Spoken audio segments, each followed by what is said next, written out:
Welcome to a couple of bunkies.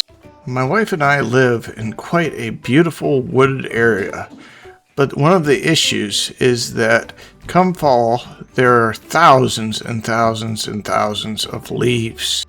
The previous owner of the property had given us a Track Vac with a hole in the side of the engine. We ended up repowering the Track Vac with a 6.5 horsepower Briggs Stratton engine, which ran immaculately for the last couple years. But last year I ended up running over and sucking up a stone and destroying my impeller. And while attempting to remove my impeller, I broke the engine shaft. So this means I need to replace the crankshaft on this engine. You can find the model and engine type stamped into the valve cover. Now you can take that information and just input it into the Briggs & Stratton support manual site. Now you download the parts manual, and now we can go ahead and look for our crankshaft. And there it is. And this part is no longer available. But that doesn't mean that it's not available somewhere else. And I was able to find this replacement part on eBay. So I've already drained the engine oil the best I could. I was also able to find a new crankcase gasket. Now all I need is to remove the crankcase cover, which is just 6 bolts.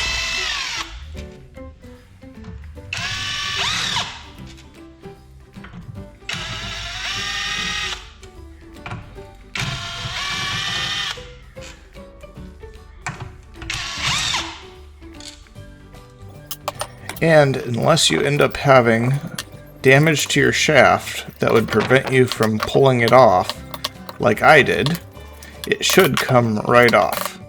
I ended up making a makeshift gear puller to remove the crankcase cover. Now we need to remove the connecting rod bolts and remove the connecting rod cap. Now we still need to flip around the engine and remove the flywheel on the other side. This is all driven by the crankshaft. So before all that, we need to remove the flywheel guard. So there are 4 screws that end up holding this flywheel guard on. Now the engine that I have also has a shutoff switch for the fuel. Now later on I found out I didn't have to, but I went ahead and removed the air filter and the air filter housing. Now that all the bolts are off, I can just remove the flywheel housing. Now that the cover's gone, I can go ahead and remove the flywheel nut. And the flywheel cup will come straight off. Now we can remove the 2 bolts holding the flywheel fan on. And the fan should just come straight off. Now they do sell flywheel pullers, but I was able to get mine off just by hand. And what's left of the crankshaft should pull right out. And there it is. And here's our new crankshaft. Now I'm going to go ahead and insert this in. Now I can install the connecting rod cap and oil dipper. The oil dipper goes towards the piston on this small engine. And install the connecting rod bolts.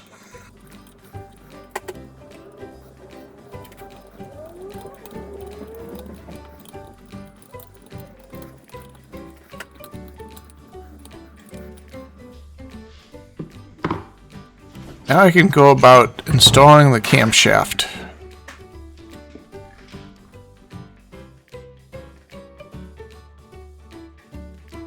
But in order to do that, I need to get the tappet and the push rod back in.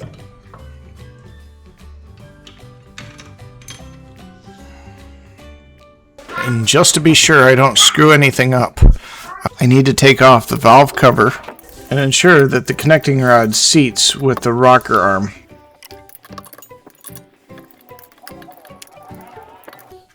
Now I can proceed to seat the push rod in the rocker arm.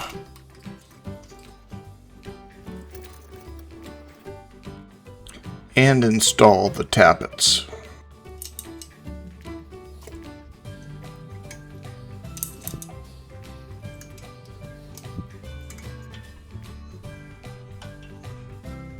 Now I can install the camshaft.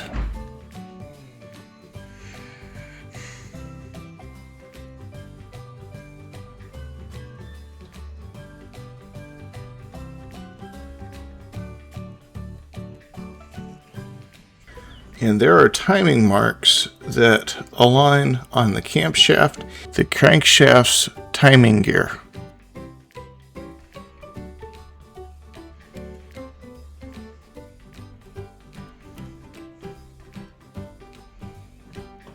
And it kind of just wiggles right into place.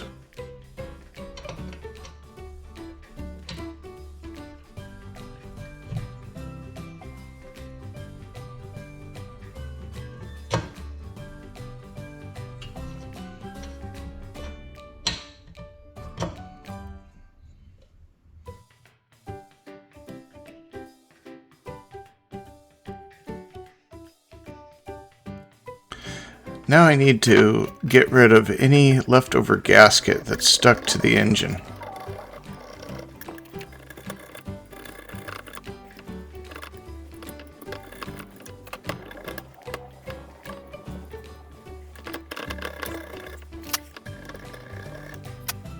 I can now set the gasket into place.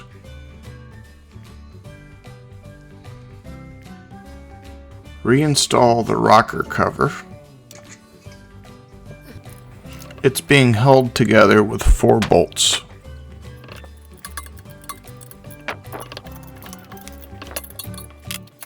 Now, there are gasket sealers that you can buy, but I just take a fine layer of oil and rub it around the gasket. It just gives me a little bit of a better seal so it won't leak in the future.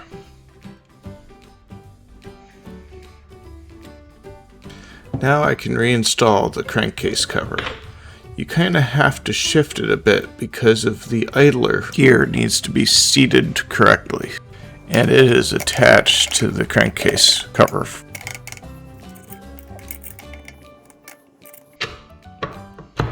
Now I can reinstall all 6 of the crankcase bolts. I suggest doing this with your impact's lowest setting so you don't strip anything. Or even better, to use hand tools. Now I can turn the engine around. I don't remember why I took apart the air filter housing, but I can reattach that.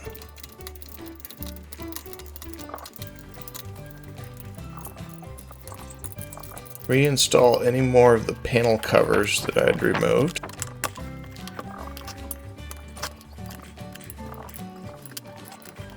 Reinstall the air filter.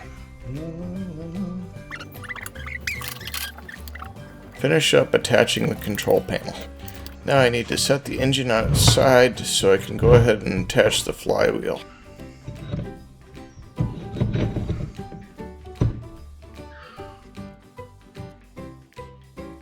Reinstall the camshaft key. Reinstall the flywheel fan.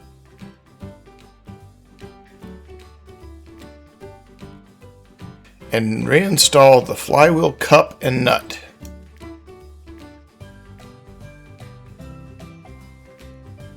And reinstall the blower housing.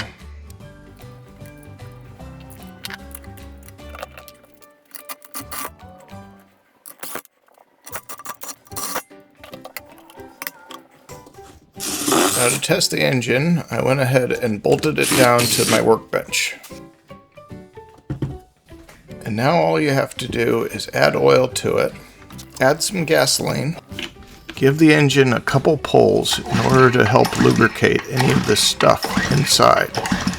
And when you feel you're ready, go ahead and turn on the fuel and give her a good pull.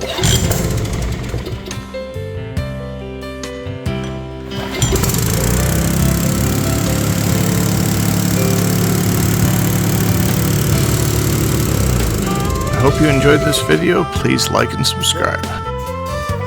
But I honestly can't wait to get this thing back up on the Track Vac. And someday I'll get my pressure washer going too.